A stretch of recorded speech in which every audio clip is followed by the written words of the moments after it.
están, amigos? Nuevo video para el canal. En esta ocasión tenemos aquí una Ford F-150 con problemas en el aire acondicionado. El aire acondicionado tiene un problema de que corta muy seguido el compresor debido a que la presión la alta presión se eleva, se dispara rápidamente.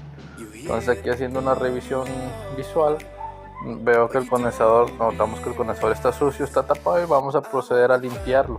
¿Cómo se limpia los serpentines de aire acondicionado? Aquí en México nosotros utilizamos un líquido que se llama foam cleaner, es un líquido rosa. Lo vamos a verter en todo el serpentín, no hay necesidad de quitarlo, ni de tirar el gas, ni desmontar, así puesto, sin tocar nada más, simplemente el serpentín lo vamos a echar con un spray, con un rociador. Vamos a dejar que actúe unos 2-3 minutos y el óxido, la mugre, el tarro, todo se va a ir cayendo solito. Al final vamos a pasar agua por afuera y debe quedar limpio.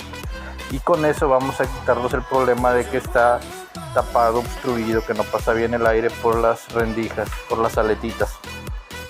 Les digo, se limpia con foam cleaner y lo vamos a echar con un atomizador. Vamos a empezar a echarlo para que vean cómo es que trabaja este líquido. Ya lo estamos rociando.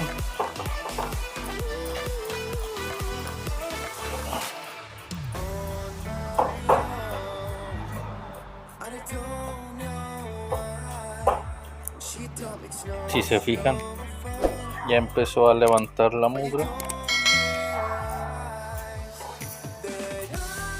toda la mugre, y vamos a dejarlo actuar un momento.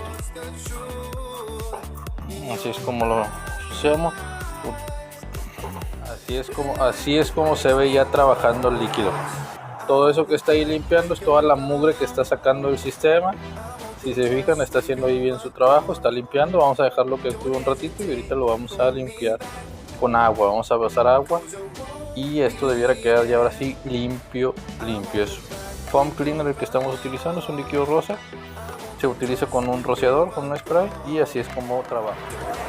Así es como se ve ya limpio.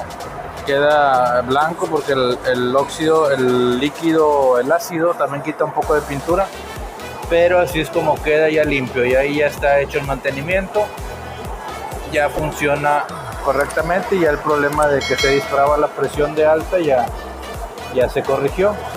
Y así es como se limpia un condensador, un serpentín de clima, ya sea para camioneta o para vehículo. En este caso utilizamos una F-150 2012, pero el procedimiento es el mismo en cualquier otro vehículo. Suscríbanse al canal y estén atentos a más videos. No me quiero ir, señor, por favor. No me quiero ir.